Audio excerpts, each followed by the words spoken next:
Frank. Did we freeze? No, we're good. Hey, welcome back to BCA. And today I have one of my favorite people in the world, and then another guy. And I guess we got to flip a coin, see which one. I know I'm the other guy, John. I'm the other guy. I'll reveal at the end who is who. Let's see how the interview goes, right? That's right. So this morning, well, today we're not podcast. What do you, Pete? You're a podcaster guy. Do you go do you just pretend that your podcast is being recorded at in no time, no space at all? Yeah, I don't say morning or afternoon.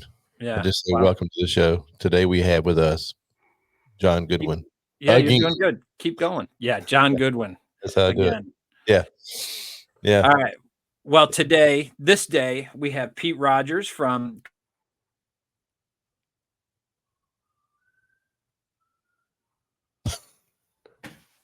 I faked my freeze right when Mike froze. And then that other guy, John Goodwin from Wildgame Freaks. And we're, for those of you that are listening, boy, we are off to a good start, aren't we? Yeah, we really are. John and I are pastors together. Well, we're not together. We're both pastors, and we're bringing Pete in to two different churches to come and share some of his hunting adventures and trapping adventures. And Pete, you're into all kinds of stuff, right? I mean, you're if it's legal, yeah, outdoor related. I've pretty much tried it, Yeah. Yeah. Well, I had somebody ask because I mentioned something about he'll cover everything from hunting and hiking to golfing, and they is he really a golfer? Yeah. Well, not a good one. No, not at all. That was my question. Yeah. It's I think somebody one time wrote that golf is a good walk spoiled. And that's a good definition for it. It will bring out the emotions in you that you didn't know that you had. Yeah. Right? Yeah, I can see that. But at this point, at my age now, I don't play that much because it's expensive and I have two jobs and I'm really busy. But I don't even care about the score. I just go out there and have fun. Yeah. Just kind of do something different, get my mind on something else, go out there and hit the ball, and I shoot in the mid 70s or so, but it gets hotter than that. I don't play at all. 9 holes. 9 holes, right? No. Oh, okay. I got it. John didn't get it. No, I got you. That's on Mike Rose. That's 70s guy. He's yeah. I don't. Freezing again, Mikey. Oh man, it's gonna be tough. I don't know if he can hear us at all. Yeah, I can hear you guys. I don't know what's going on. This is a little frustrating. Yeah. So, and I'll apologize too for any of the building noises in the background. There's a wall being removed in our church today. I thought it was amputations. So, yeah, well, I thought churches weren't about putting up walls. No, we're tearing it down, actually. Okay. We're moving a wall. So we're moving a wall. Well, good. Yeah. Tearing it down, man. But yeah, I do golf. I ride motorcycles, street bikes particularly. I enjoy hunting and fishing and hiking and backpacking and camping. I'm actually in the market for a camper right now. I'm trying to decide if I want a driving camper, which is what called an RV, or a travel trailer, a pull behind. At $3.50 a gallon for gas, the pull behind's looking a lot better.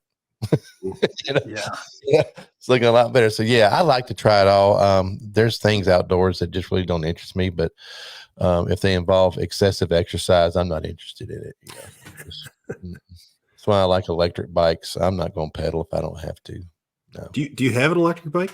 Not yet. No, I'm in the market. I'm in the market. I'm actually interviewing next Monday the owners of Baku. Oh, really? Oh, yeah. Did I say that name right? It's such a hard one to say. Baku. Yeah, we'll have to ask them how they B-A-K-C-O-U. Yeah, but they're both Christians. But they're both Christians. So my buddy Greg has an electric bike, and he let me try it out, and it's so cool. Yeah, so cool. And I went way down the road and then back into the woods on it, and loved it. So Yeah, they're pretty pricey though. yeah. The Baku, I don't remember the name. I met them at SHOT Show and introduced myself, and they're like, "Hey, we would love to talk about our faith. We never get to do that." So they're going to be on the show next week. David and Brian. I don't remember their last names, but they have one that has like a 40-mile range. Yeah. I'm like, okay, now I have an electric side by side. So I'm not talking about Baku. I'm talking about electric machines, right? If it mine says it's a 15-mile range, it's a tracker from Bass Pro, but that 15-mile range is not calculated with a 200-pound man sitting in it hauling a deer in the back or tree stands, whatever, or going up hills and down hills and stuff, right? Yeah. So it's not a realistic number. So what I have found with mine, with me in it, and I have what I'd call hilly ground, but not mountainous. Okay. Mhm. Where I hunt is I can get about 10 miles. Okay. If I put another person in it or gear, it goes down to about 8. Ooh.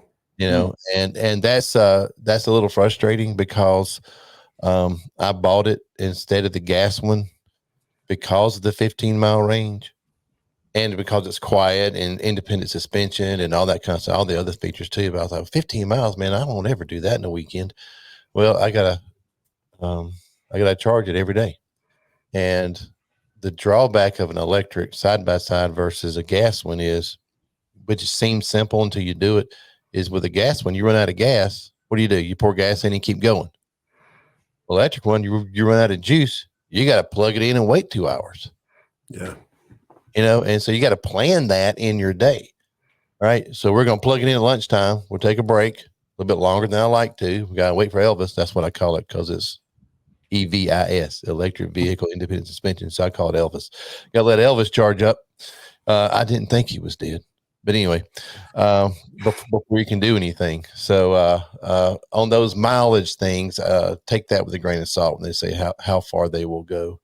Because if you're pulling something and you're a 200-pound man ish, and you got your gear on there, all that stresses the battery. And if you're going uphill, downhill, all that stuff stresses the battery. So I would cut it in half of whatever it says. If you're cold weather will do the same thing to it too. Right. Right. So they're finding that with EV cars up here, where you're supposed to get 300 miles, and you're getting about half of that because during the cold weather, right, on heat and stuff. So, yeah. But yeah, to your thing, Mike, I like to do pretty much anything outdoors. Yeah, I do. Cool. Mm-hmm. John, do you like the outdoors? Yeah, I kind of do. Yeah, I'm I love white-tailed deer. Chase a lot of white-tailed deer, done a little bear hunting, done small game hunting, but white-tailed deer is where it's at, in my opinion. So thanks. It really wasn't, Mike. That's because he's never hunted turkeys. That's the reason he says that. Well, I've hunted them, just not well. Let's see.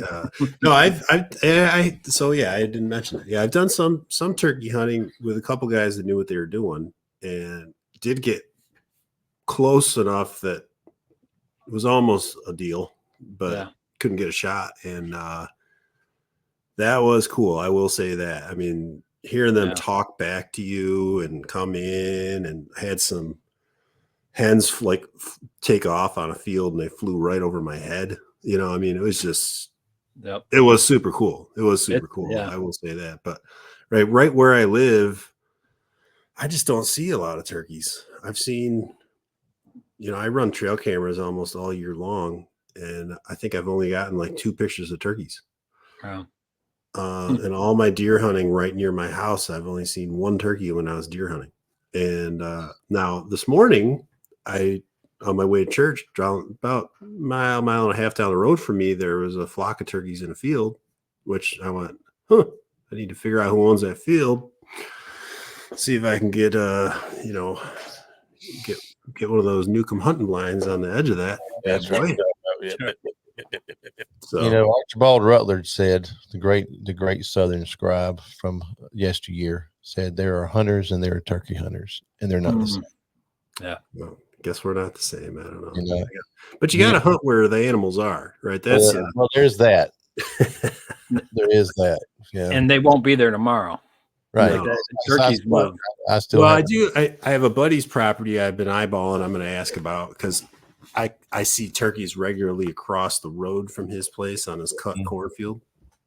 So I want to see if I can get into his property and this year we'll see. I mean, the beauty is he's 3 minutes from church, so I could leave my house at 4:30 in the morning and get set up and hunt a few hours and then head to church. Unless I shoot a bird, then I'm probably going home taking care of that. But Mike, turkey hunt's my favorite. Just Yeah. in case you wonder. Yeah. Pete, have you interviewed Blake Lawson yet with Hollerback Game Calls? Have not. He's a good interview. I just had him last week, and his turkey calls are just gorgeous, absolutely amazing. I can get you. Well, John hooked me up with him, but I can get you the information for if you want him at some point. But really neat guy. He's a believer and just a neat guy. So it seems like we corresponded last year, John, because you hooked me up with him too. But I sent you his info. We just never got it nailed down, so I'll have to do that. Yeah, super good dude. But his stuff is just a work of art too. Like I wish I could have seen it in person. I know Mike bought some stuff from him, and I've got a grunt call in the shopping cart, and I've yet to hit purchase from him, but I need to do that. I've used the same grunt call. I used the Primos Roar, the very first one that they came out with. Yeah, I've got one of those. I have called in so many deer with that. I'm gonna use it until it just stops working. I mean, it has the best sound of any grunt call I've ever used. And is that the one with the snort wheeze thing on top of it? Yep. Okay, yeah. And I had one. I've used that to bring in bucks too. Yeah. I sure have. Yep. Sure have. Yeah. I had a buck at I think I ranged him about 190. Of course, I was rifle hunting, but I always like him to get as close as possible. Right. And he couldn't hear my grunts. So I snort wheezed at him across the clear cut, and he just turned his head and just like he's on a string, just came straight to him. Wasn't in a hurry. Just came walking. And I shot him about 15 yards. Isn't that amazing though? Like that's the thing I love about calling deer is that they will pinpoint your tree. It's amazing. Out of nowhere. They could be 120 yards away, walking the other direction. You hit that grunt tube sometimes they will walk directly to your tree. Yep. Yes. And and that's where I say that to people that don't hunt early season or hunt the rut, like here, the rut's during bow season here in New York. Yeah. So you really don't see that much later in the season. I mean, you can, some people do call them late in season, but I find they're much more responsive earlier, pre-rut, third week of October to second week in November, Yeah. And to the people that have never heard that, man, it's just so cool. I mean, and even getting busted, I've been busted by some really nice deer that I don't dare move because, they're walking right at me, and and it's just again, and which that's the thing that intrigues me about turkey hunting. That Mike, my hope is to go down and actually hunt turkeys with Pete next month, but is that the idea of talking to animals and having them, watching them respond or hearing them respond is just so cool to me. I just love it. When you hear that turkey just gobbling those southern hardwoods, the way it echoes through those big hardwoods, it just, it gives me chills every time. And it can be so loud that it's hard to know how far they are. Right. Just like last year, I was, it was mid-morning before I had one gobble, and I had one gobble. Oh, I was, okay, he's probably 200 yards away. Let me move in.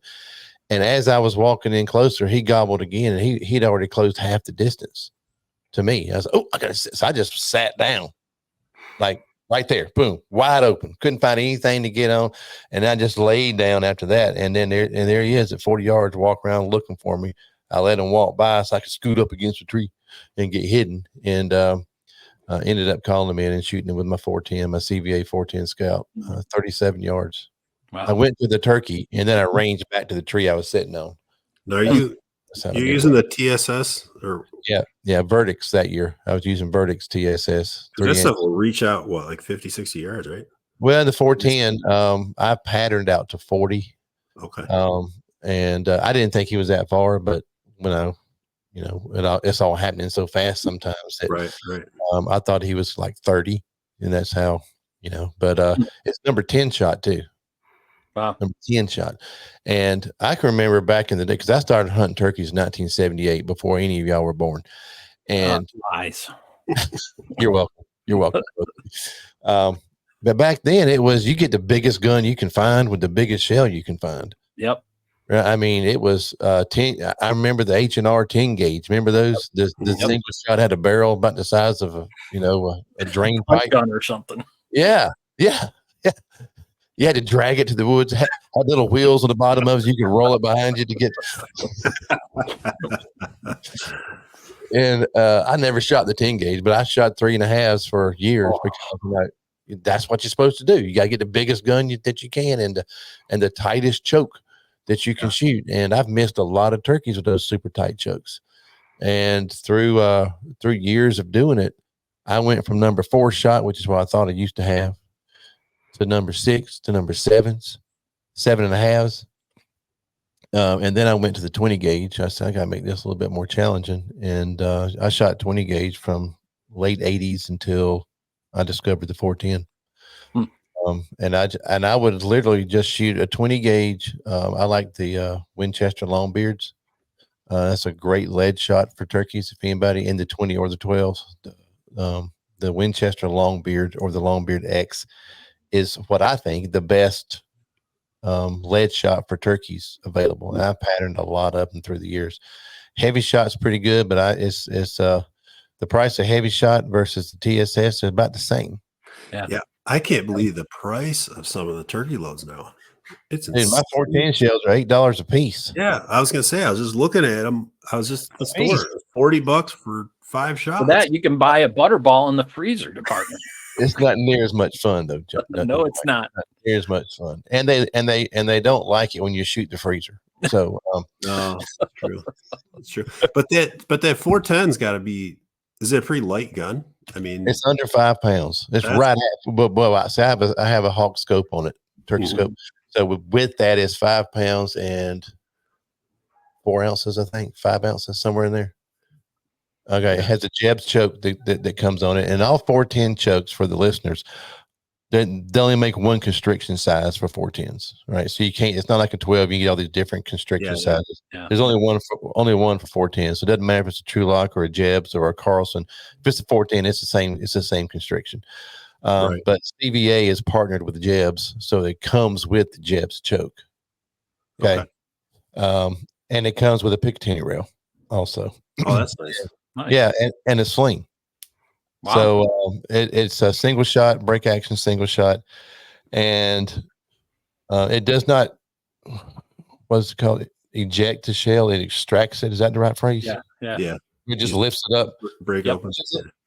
A little frustrating when you got gloves on your hands and you're running to the turkey to make sure that you got him. You're trying to get that shell out, but that's a small price to pay. But I've never had to shoot one twice. So yeah. Is that the Scout, Pete? It is. It is the CVA Scout. Yeah. Yeah.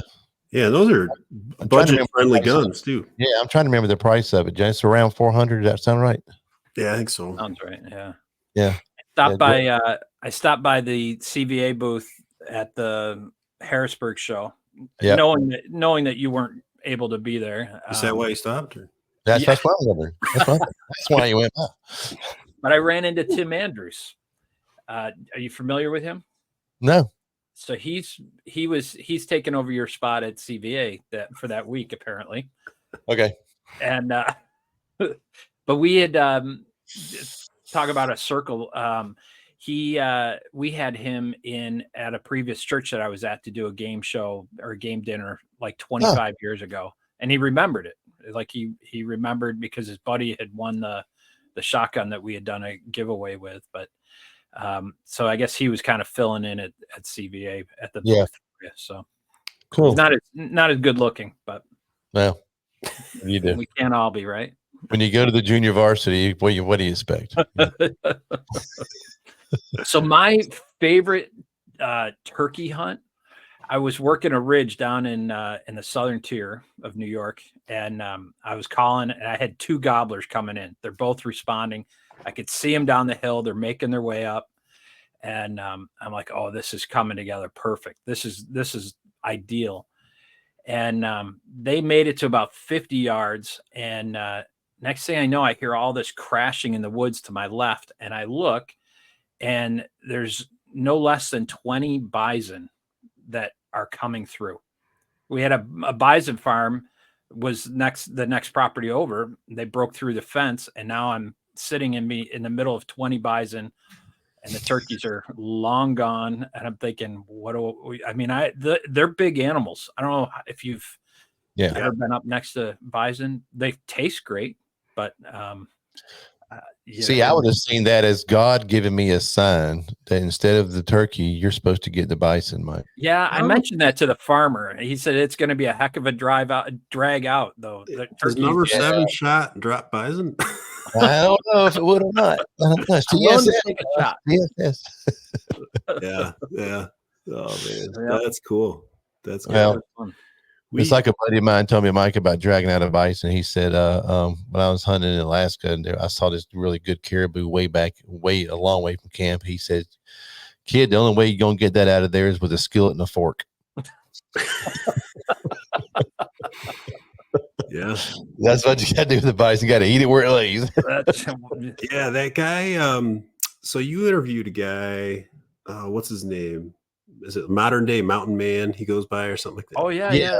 Billy Moss. Yeah. Yep. Man, his stuff again. You make that comment.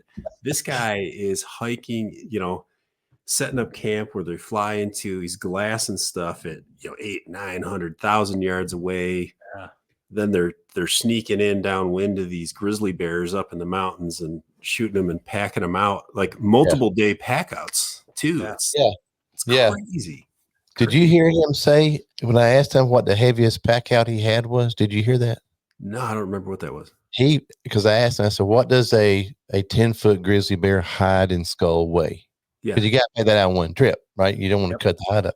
He said the heaviest that I've packed, because I weighed it, was 180 pounds, and I carried it over 7 miles. Oh, 180 pounds. That's a real man right there. That's a man's man. yeah. Dude. I wouldn't be able to stand up. That's crazy. That's crazy. Of course, I'm an old man now. I mean, I'm 60, but I mean, he said that he's paying for it, but he said a typical 8 or 9 footer is going to weigh 130, 140 pounds. The hide and the back. Yeah.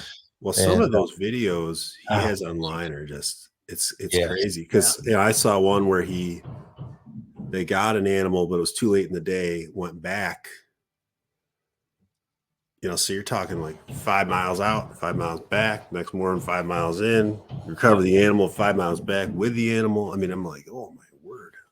But they're going on these 10-day hunts and glassing for 6-7 days to begin. Maybe not even pursuing. And his ability to judge the animal size from 800 yards away.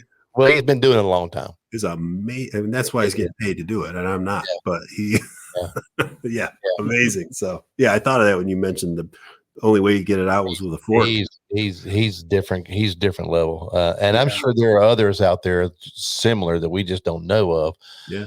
But I remember in that interview, Billy said that he would have a hunter for 10 days, and the plane would come in, pick him up, drop off another guy with more supplies, and he would do it again. And he told me he'd spent over 9 years in a tent of his life. He spent over 9 years of his life in a tent in the Alaskan bush. That's incredible. Real. He's a godly man. He's a good man. The book is fantastic too. So, we'll have to see. Actually, I see if I should reach out to him and see if Mike maybe, I feel like he'd laugh at us whitetail hunters. I mean, guy like that, right? Like I dragged a big 4-point out of the Adirondacks one time. yeah. I tell you, I talk about that. It makes me want to try to pack out something heavy just to see if I can, Yeah. But then I have. Well, I watch these videos of these guys that they shoot a deer and then they lay down on top of it, and they do they pick deer up like a military person is trained to pick up a person. Yeah. And they roll over and they stand up and they're like, which I wouldn't dare carry a deer out here where I live. I'd get shot. That's the other thing. I'm not, that deer's walking funny, but I'm gonna shoot him anyway. That's right.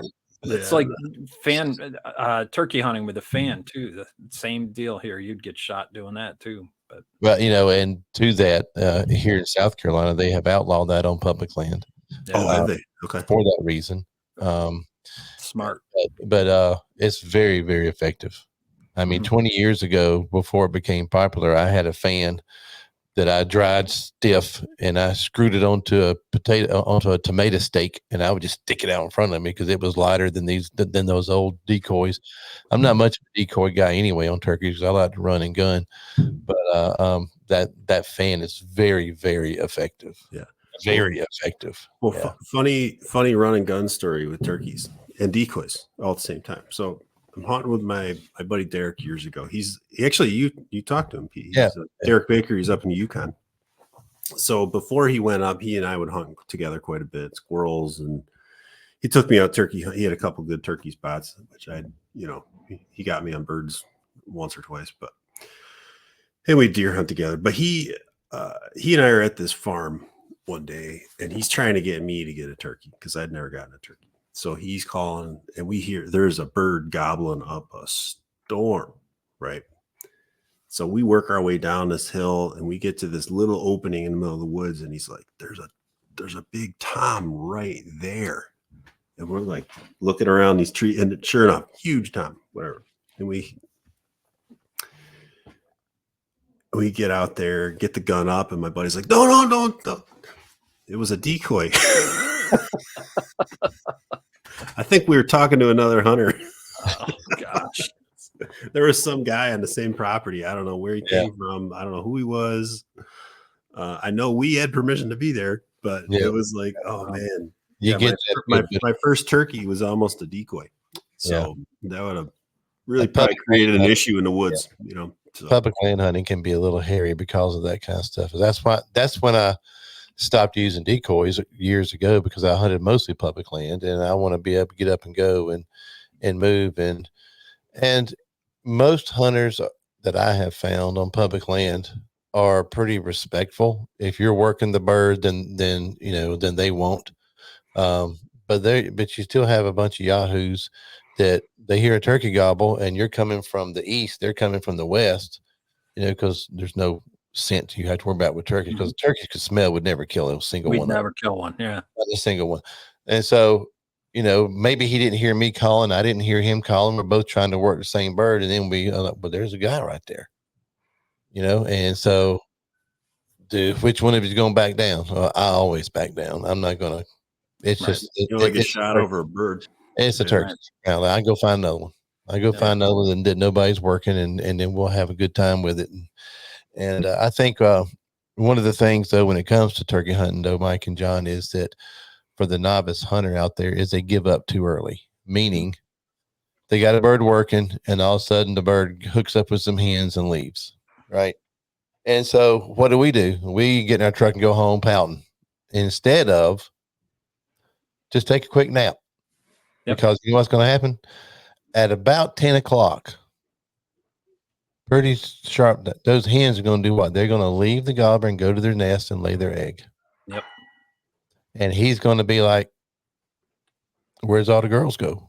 That's right. I'm still ready. And all the girls are gone. And then you go, and he's, there's one.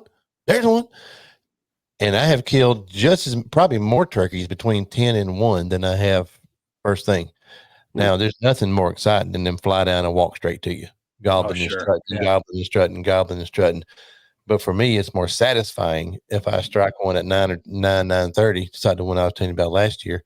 I struck him about 9:30, and well, I tell you, it's coming back to my mind now. I think he gobbled at 9:40, and he was dead by 9:55. Wow. But that's not that normal. Usually, those afternoon birds, you can tell by the way they gobble. Are they just letting you know they're there, or are they interested? Yep. And that just comes from experience of listening to gobbles. Right. But it's I'm over here, gobble. So if you want any of me, little lady, you need to come to me, or I'm coming, honey. Just wait. Yeah. And sometimes you'll be walking and calling, trying to get a bird excited, and you get that, and he lets go. Just like I know, you guys sit down right now. Right now, and they come on a dead run, just a dead run, right to you. And I've shot many of them before they ran right over me. I mean, they coming right straight to you. And just like John said, with the deer, they know exactly where you are. Right. Yeah. Right. Yeah. Well, and Pete, I think, I can't speak to the turkey end, but the deer end, when you blind call sometimes, right? You better be committed to sit a while. yeah. Because, I've had deer show up half hour, 45 minutes later. Yeah. And again, walking right at me. So it's again, speaking to animals it's fun. Right. It's fun. Pete, you've you have hunted in 42 states, is that right? No, 18. 18. Yeah. I thought I had read somewhere you had been to 42 or 47 states. I have visited 47 states. I got Oklahoma, New Mexico, and Hawaii to go. All right. But I've hunted in 18 states. Okay. Have you done the North American Grand Slam, Turkey Slam? No, I haven't. I have not. I have not done the Turkey Slam yet. I've only killed Easterns. Yeah. That's it. Well, they're the only ones that really matter. Well, they're the smartest ones. Yeah, we'll go with that. The Southern turkey is even smarter than that. Well, I think you're freezing up. I couldn't hear that last line. The plan is, Mike, to that is I was actually talking to the guys this weekend about it, is that in 25, I want to go to Oklahoma and hunt Oklahoma, Kansas, Nebraska, South Dakota, go right through the heart of the country. And then I can kill Easterns, Rios, and Miriams along the way. Nice. There you go. That'd be cool. Yeah. So in general, 18 states of hunting, what would you say has been your favorite state to hunt in and favorite hunt overall? Mule deer hunting is my favorite. Okay. I've done that in Idaho and Wyoming and Colorado, and it's so different from anything we do here in the Southeast. It's just so different. Yeah. Plus, I'm a little partial to mule deer, even though I've only killed one. I've hunted them several times. Is that I think it's the prettiest animal in North America. With that gray muzzle and those chocolate horns and that thick neck on them, I just think they're just absolutely beautiful animal. That's me. So if they say, well, you can only hunt one animal the rest of your life, it would be turkeys. But other than turkeys, the mule deer, because of where it lives, I love the West. I love the Rocky Mountains. I love everything about it, and the way that you hunt them. They're called the gray ghosts for a reason. Okay, and that is that some people say that they're too easy, but obviously that's not my experience. But where they live, how they hide, how they move, and everything about it, to me, I really enjoy the mule deer hunting, and I would do it more often if the tags were not so expensive. And don't get me started on that. You see what Colorado did this year. Colorado, that's ridiculous. Almost double.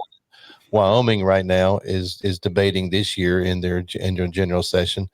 As an example, I paid $378 for $378 for a mule deer tag last year, and they're talking about that going up to $680, and antelope going up to the same number, and they're going to push elk over $1,000. So they're making it a rich man's game out there. They're going to put a lot of outfitters out of business. So Wow. It really is. So, I enjoy, Mike, to your question, I enjoy hunting differently than I get to do at home. Right. I mean, I love whitetails, but I can kill those in South Carolina. Okay. Yep. But I've hunted whitetails in Illinois and Pennsylvania and Alabama. And then where else have I hunted whitetails? I don't remember. I don't remember where all now. Yeah. I know those. Oh, Georgia, North Carolina, South Carolina. I forget the ones real close to me. Yeah. I'm thinking of the ones I have to travel to. Kentucky, right? Kentucky. Thank you. But I've never had a chance to hunt really big whitetails. I mean, I did in Illinois when I was hunting with Ralph and Vicky. You know, they had really big deer. But as far as like the big deer, I've never had a chance to do that because I'm thinking it's going to cost me $2,000 to do that. I can hunt whitetails at home. I want to go hunt something I can't hunt at home. Yeah. So I'm gonna go hunt antelope. I'm gonna go hunt elk, or I'm gonna go hunt mule deer, or I'm gonna go hunt something else, you know, that I don't have a chance to hunt at home. And that's just the way I look at it because, South Dakota is another place I hunted whitetail. See, I can't remember them all. But I like the hunting the different areas too. I live in the Southeast, really thick, hot, humid, swampy areas. So when you go hunt in South Dakota, as an example, or Illinois, it's wide open plains. And that is very different kind of hunting than what I do at home. It may be the same animal, but it's very different kind of hunting. And I like that challenge. And the same thing when you go out west and you're hunting the Rockies, you're hunting at high elevation, you're what's the word? Glassing for miles for animals, and sometimes seeing them 3-4 miles away. And now you got to figure out, how can I get there? Are they even worth going? It's just such a different experience. And I enjoy the experience more than the kill. Yeah. For me, it's all about, you know, I've been fortunate to take a lot of animals in my life, and most of them here, because until 2017, we didn't have a limit on bucks. We kill as many as we want to every year. And Wow. you go through that bloodthirsty stage when you're a young hunter for a couple decades, where if it's legal, you shoot it. And I'm not even going to talk about numbers because it just sounds wrong. And it probably was for a lot of those years. It probably was a lot of those years. And we had just had very liberal limits. And so as I've grown as a hunter, it's more about the people I meet and the places I go and the methods that I do it. Mhm. Yeah, I still may be rifle hunting, but I'm in the Great Plains now. I'm in the Rocky Mountains now. I'm in Idaho, which was really steep mountains. Hunting in Idaho, very steep, very hard hunting. And that's where I killed my mule deer there, public land. Everything I've done is public land unguided. I've never been on a guided hunt. Yep. Never been on a guided hunt. And I've only been, and the trips to South Dakota are the only ones that magazines have paid for. Everything else I've done myself. Wow. Yeah. Wow. That's fine. And so to that, I'm gonna do a little plug here. I wrote an ebook years ago called Planning Your First Out of State Hunt. And it's available on Kindle. And it's because one of the things I learned is that it's a lot more doable than people realize. When people start thinking about, man, I can't afford to go hunt out west. Well, you can too if you don't hire an outfitter. I mean, outfitters do great stuff, but if you're going to kill something, then you need to hire an outfitter. If you're going for the experience, do it yourself. Yeah. I mean, I'm over an elk. Yeah, I've never even seen an elk on my elk hunt. But man, do I have great memories and great experience and how much fun I had in trying. Yeah. Right. And so if I wanted to kill one, I'd hire an outfitter. See, I have a wife that if I drag my backside back home after 3 or 4 elk hunts with nothing to show for it, she might get a little, so where's the meat? Like, I thought you were going to kill us an elk. And then start questioning my manhood. Well, we're already doing that, Mike. But anyway. Yeah. Yeah, I get there with my wife. I'll come home with all these videos and pictures and be like, "Hey, look at this deer, look at this buck." She's like, "Why didn't you shoot it?" I'm like, yes, like he's getting another year, because I'll be like, "This thing is so cool." I'm like, "It was at 10 yards, 12 yards." She's like, "You let it walk? Like that's not a bad buck." I'm like, "I've shot a ton of bucks that size. I'm like, I want exactly. You know, like if I and at home, that's what I do, John. That's exactly what I do at home. But when I'm somewhere else, first legal animal gets shot. I made that mistake one time on one trip where I said, for opening morning, nice deer came out for the area, right? And I was like, God, it's like 10 minutes after we first day. This was in South Texas, hunting public. We were actually on a private ranch, so we had a trespass fee. It is only 23,000 acres, and hunting desert mule deer. And I was like, oh, man, this first morning, probably do better. Never saw another deer the rest of 10 days. So that taught me first legal animal, it gets shot because that may be the only one you see. Yeah. You know, on my moose hunt, that's the only bull moose that I saw until later. In 9 days of hunting that I saw that I would have, I saw him at a great distance, but did he even have a remote chance for? And he was a good legal bull. And I don't regret that at all. Where were you hunting when you got that? In Alaska, east of Delta Junction. Yeah. And you actually, yeah. You packed that out, right? You just threw that over your shoulders and carried it out? No. I tried to come up with something, Mike, but I couldn't. Pulled out his fork, started up a fire. It's actually a pretty cool story if you want to know how we got it out. Yeah. No, it's funny you bring that up because I've been thinking about that a lot though, Pete. Like as far as what to shoot, because I have a friend that invited me to go to Illinois the first week of November, and I'm like, there's some giants in Illinois, but. He and I were talking. He goes, well, "What are you gonna do if a 140 or a 150 steps out in front of you?" I'm like, "I'm gonna shoot it. You're gonna kill it." Absolutely. Like, like I don't. Would I like a 170? Yep. But you know what? Where I hunt, like 130 is a really big deer.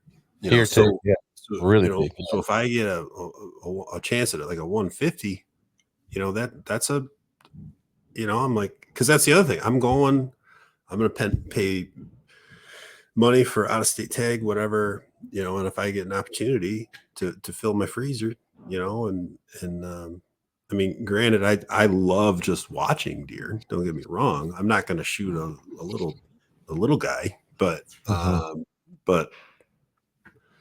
my goodness, I don't think I'd have the. I know there's gonna be people listening that are gonna be judging me when I say this, but I don't have the self-control to let a 150 walk unless I see a bigger deer behind it. But if that one's at 10 yards, I'm shooting that one. Oh, better believe it, and I'm gonna be happy. It's my whole mindset when I went out west this year, when Chad and I went for mule deer and antelope. I said, I just want a reasonable representative. And when I got my antelope, we hunted 8 days for mule deer and we didn't see a buck. We saw a bunch of does, but we didn't see a buck. And I hunted 20 minutes for antelope. Actually, I mean, I'm thrilled. I've been wanting antelope for decades, and it's a beautiful animal, and meat is wonderful. But I wish I'd have had a couple of failed stalks. That stalk would have been more exhilarating that it was successful. I'm sure, because I plan to go back in a year or so, and I'm sure I'll have some failed stalks in, and then I'll probably come home empty-handed because I just said this. Yep. Well, it's like my son, took him out youth hunt, first time ever hunting, and he shot a buck by 9:30 in the morning, and all it did was it tipped over, I'm like, we're out there for 2.5 hours. He kills a buck and it doesn't even run. I'm like, all right, make sure you get ready. I'm like, pick a tree or whatever. You need to make sure you know which way it goes. I said, because it will run, whatever. Yep. And he shoots it and it goes, burp, just tips right on its side. I'm like, really? Yeah. And I'm like, that's not how it works. So I'm like, you see all the hours. Of course, it was, wait a minute. I watch the TV shows. That's always how it works. Within a half an hour on TV, they shoot those big monster bucks. Yeah. And rock music turns on as soon as the deer starts walking through the woods. That's right. That's what I love about those shows. Like, I hate that music on them. But to your question, Mike, we get off point again. Is that you asked where I killed it in Alaska? It was at the drainage of the Gulkana Glacier, which was about 5 hours east of the town of Paxson. I'm going to tell a story about that hunt when I come see you guys at both places. It's a story about being charged by a bull moose, and also an event that happened that completely changed my life. So I want to let that hang. I don't want to. Yeah, perfect. This is what I want. Listening to this, and you want your life to change for the better. Hope Chapel or Heartland Bible Church, March 15th or 16th, and Pete will tell the story. It could change your life. Yes. It could. Amen. March 14th but you have a couple of coming together, right? Well, March 15th at Mike's, 16th at mine. Yeah, don't say the 14th because there's no event on the 14th. 15th. You're not even flying into town on the 15th. Don't tell them the 14th. Is it the 15th? The 15th, Friday night for us. 17, yeah, 15, 16, 17. Yep. Yeah, we need to double check those plane tickets. Mike has partnered with another church. Is that right, Mike? Yeah. So a New Testament church here in town is hosting it for us because our little chapel wouldn't be large enough to hold the massive crowd that we're expecting. Okay. Or they've got a nice kitchen and we don't. Yeah. I was hoping it'd be like Simon and Garfunkel in Central Park crowd. Yeah. You remember that one back in the day? I saw them live in Toronto, but it was on a reunion tour they did. Yep. Oh, wow. That's cool. Nice. I've seen Grand Funk Railroad too. Oh, they're coming to they're coming to a neighboring town in May. Yep. Yeah. Mark, you gonna go? I'm talking to Mark about getting me some tickets. Yeah, I heard you know it. I heard you know a guy.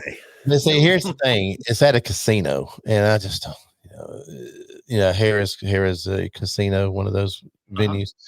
But I'd like to just so I can meet him in person. What a great dude he was! I mean, that was such a surprise getting him on the show and hearing him and talk about how he came to Jesus and how I love how he talked about he has a talent, not a gift. Did y'all catch that when he talked about that? He has a talent and not a gift. The gifts are love, kindness, gentleness, faithfulness, self, all those. But being a musician is a talent, and we're supposed to give our talents back to God as much as we can. I thought, wow, what a great way. That's one of the things in that story that resonated with me a lot is that distinction between there. Because so often we say, man, what a gift you have. It's a talent. It's not a gift. Pete, you've done 215 podcasts now? 223 is out today. Okay. Yeah, I was listening to it earlier. Okay. This is Jason Klosky, Watchtower today, 220. Yep. 223. Yep. 223 out today. So 223. And I know these conversations doing podcasts, like people will say something and and it resonates, or you kind of chew on it for a while. It's never happened when I've interviewed John, but same. But same. Yet you guys keep calling me back. Like, hey, who can I get to fill this hole? Yeah, John will say yes. But Pete, you've interviewed a lot of people. Like, I have. Are there? I mean, so it's cool that that's still happening. Like that, Mark says something like that, Mark Farner, and you still, that stuff still resonates, and you can chew on that. And I think there's a little bit of a side blessing that comes with doing this, is that you get to talk to a lot of really fascinating people and hear a little bit about their faith journey, and that impacts you as well. And it's kind of I know that I've been blessed by it. I mean, I've got some new friendships that I didn't have before. And who I don't want to put you on the spot, but who are some of your most memorable guests for you on your show? And don't say John. Well, I was going to say, I had this question asked last Saturday when I was at the event over in Collinwood. I was speaking. People ask me that question a lot. Who's your favorite guest? And I tell them, for me personally, the ones I enjoy doing the most are the ones when I have pastors and we talk about theology stuff. That's the ones I enjoy. And surprisingly to the listener, those have just as many, if not more, downloads than the ones on outdoors. Now, outdoor people, there are a few people that stand out. In my mind, as and here's the thing, after doing this almost 5 years, Mike, unfortunately, some of the people from 3 years ago maybe was lost in my memory bank. But if I would go back and say, "Oh, I remember that conversation. That was awesome," but there's a couple that I think my conversation. This was early. This was like episode 20. I did a 2-part with a lady named Meredith McCord, and Meredith is the she holds over 200 IGFA world records, mostly on the fly, some conventional tackle, some all tackle, some line class. But she, her story of how she started chasing world records fishing with her dad, and then how she so quietly and unobtrusively goes on mission trips to Peru and Bolivia and Russia and does these things without it. I mean, she doesn't brag about it, doesn't talk about it. I just found out about it, and some of the things that she does, and her way of communicating that, those were great episodes. I've gone back and listened to those a couple of times, and I'm working on getting her back on the show now because it's been many years. But just a great human being. I'd say the conversation I had with David Blanton was really, really good. He's such a passionate believer in Christ, and he's so well known, and he's so transparent about mistakes he's made, things he's been through, and how God's grace. And last year he had a son that passed away, and ironically, I went and saw him at SHOT Show, if I may digress a little bit. And because we've been texting ever since our interview back and forth. Of course, when his son died, I've been really keeping up with him pretty regular by text, and I set a time to go see him at SHOT Show, and we were talking about his son passing away, and I realized then that his son died on the same day that my son died. My son died in 2000.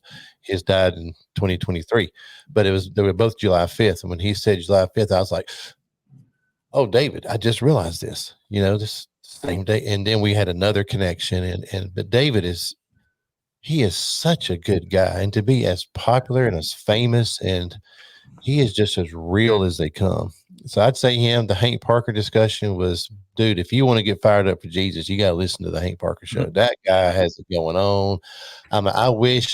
And I've told John this, I wish I could quote scripture like him. I cannot. I've never learned how to do that. I get the chapter and verse wrong all the time. I can tell you what it says, but I know it's in Romans. I can't tell you where, Right. But the way he does that, man, it is so infectious. So I really like that show a lot. Actually, I'm going to go back. The show I did with David won a podcasting contest, first place in a podcasting contest, the show I did with David Blanton. Those are the three that really, or four that really stand out in my mind. But I also, and I want to go back to this, and I'm not saying this because John's on the show, because I didn't know you at this time, Mike, but John and Chris and I do a lot of these pastor shows, and some of those have really getting just different insight from different pastors. And the way that John and Chris both have been able to articulate in such an easy to understand way some of these complex theological positions and stances and beliefs and concepts have been really have helped me grow and have significantly helped my vocabulary. And I don't say that jokingly. I'm serious to say, wow, the way that John said that, the way that they made that so easy to understand has helped me when I go speak at places and when I do my show to think, I need to rethink how I've been saying this in the past. And so, there's a lot. There's just so much. There's so much. that whole iron sharpens iron thing, right? I mean, Yeah. that's the beauty of what you do with believers is Mhm. that you do something a lot of people don't do. And that, Sunday morning is kind of it for a lot of folks, but you have this weekly touch point with people Yeah. that you might not even know that well, but Mhm. how beautiful is that? Like there's this natural connection that happens between believers. And there's something to be said about when someone shares their story of how it doesn't just, it's not just that, wow, that's awesome, but it challenges our hearts and Mhm. makes Mhm. us reflect and strengthens us. So I think that's Mhm.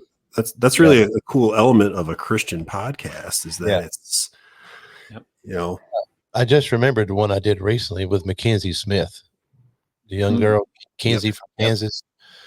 I've gotten, excuse me, I've gotten so many emails about that show. Is she the And, Overlander? no, that No. was Lee Reiser. Oh, no. Mackenzie's the one who is her and her husband were living in different Airbnbs Oh, across yeah, the yeah, yeah. figure out where they're going to live. And she told her story of sexual abuse and lifelong disease because of being sexually assaulted and stuff. It's the first time she's ever told that story to anybody other than her husband. And what an honor that was. Right. Yeah.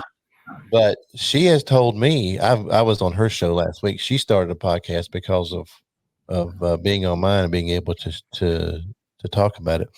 But she told me that she had, I don't remember the number, over 50, 60 people reach out to her through that podcast that have had similar. And it's like John said, you never know how it's reaching people. And you guys know as pastors, when you're preaching, you're looking at your congregation, you don't know what seeds being planted. And that's one of the hardest parts of pastoring is you don't know your impact. Well, I'm just sitting up here in my attic talking into a microphone. I got no clue who's listening to it. Right. Yeah. But then you meet these guys in Tennessee or had an email from a fella in some cut over Louisiana. What kind of name is that? But the town cut over Louisiana emailed me over the weekend and had a prayer concern and was talking about how a specific show really helped him. I think, see, that's why you do it. Yeah. That's why you do it, because you don't know who it's helping. And the fact that you don't know is okay, because we're trusting the Holy Spirit to let it hit who it needs to hit, how it needs to hit them. Yeah. It's funny, John, I think you do have you're a good communicator. And I think you do have I don't want to say simplistic, but an easy way about you that communicates deep spiritual truths in a way that's understandable. And so I've had you on a couple times, and um, I don't see a rise in listenership. What I do see though is more comments. I've had a lot of comments, like the one we did on bearing one another's burdens. Um, I got a lot of emails and feedback on that from people that I know are not necessarily tracking with the Lord, but it felt like, hey, that was really it was empowering to me. No, I And appreciate Pete, Billy Graham one time told me not to drop names, but I ran into Dave Blanton at Well, Harrisburg dropping Billy show. Graham's name's a pretty big name to drop there, Mike. When Billy and Someday when you're up here, I'll tell you the Oh story. yeah, you got to hear the story someday, Pete. It is pretty cool. I had dinner with Billy Graham one time, so I'll tell you that story when you come up next week. Yeah, but David, what the spirit about that man is just unbelievable. To have some time to just sit and talk with him was incredible. I really great man. just a neat man. Yep. He really is. Great man. He really is. Yeah. Yeah. Well, So we're at about an hour. Go ahead. I'm sorry.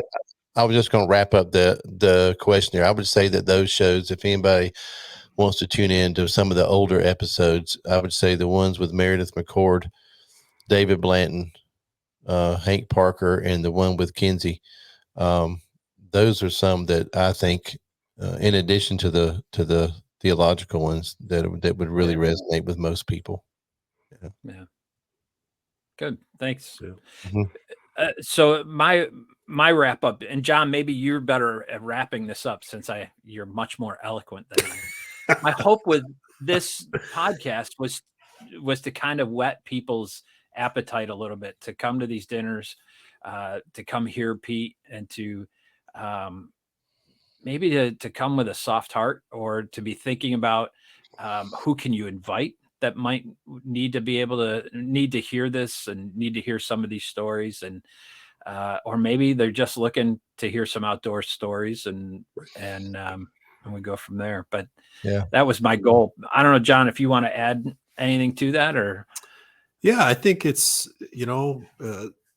twofold, right? I mean, we want to have a good time, and Yep. we want to tell people about Jesus, right? And why? Because Yeah. we love people and we love Jesus. Like, that's just where it's at, and Mhm. and we love the outdoors. I mean, that's what's connected me with Mike. I mean, I can say I've had a number of lunches with a man who ate a meal with Billy Graham, and so I'm almost there.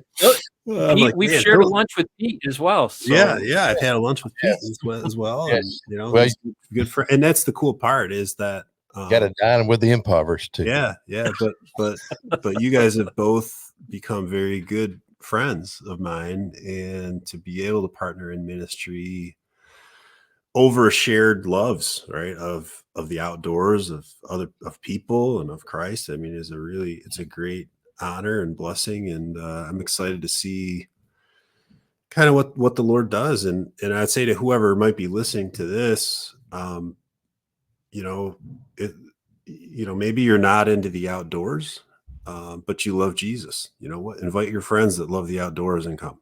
You know, Yeah. maybe you're not into the Jesus stuff, but you love the outdoors. There's gonna be plenty of stuff for you too. You know, show up and come. Right? I mean, come as you are.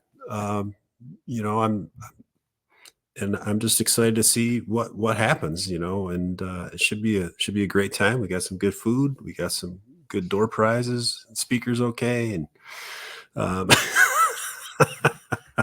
should be a good time. And rumor has it Mike might show up at our event, and I might show up at his. So, Well, I will definitely be. Somebody needs to get me to both of them. Yeah. I think Pete's coming to both. Man, Right. Yeah. That's if somebody picks him up at the airport.